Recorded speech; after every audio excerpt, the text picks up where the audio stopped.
In the 1800s, Chenier Caminada had the largest population on the Louisiana coast. A mixture of free people of color, Cajuns, Creoles, Italians, Portuguese, so many more called it home.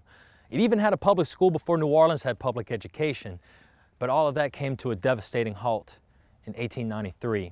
A Category 4 hurricane unexpectedly slammed into the area, and within a matter of hours, over half the population were dead.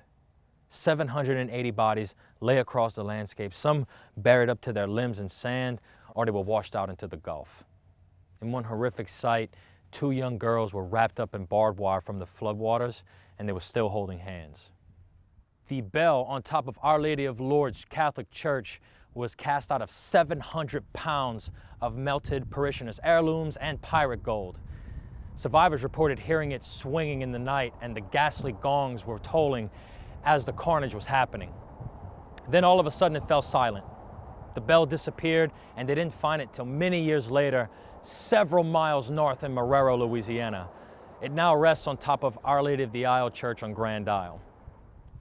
My ancestors, as well as the ancestors on people living on Baia Lafourche and Grand Isle, experienced nature's true wrath that night. Now, the survivors moved up north to Leeville or on the Grand Isle itself, but the effects of the second deadliest storm in United States history can still be seen in the area today, with trees hauntingly bent by the savage winds, and this cemetery dedicated to the victims stand testament to nature's true fury.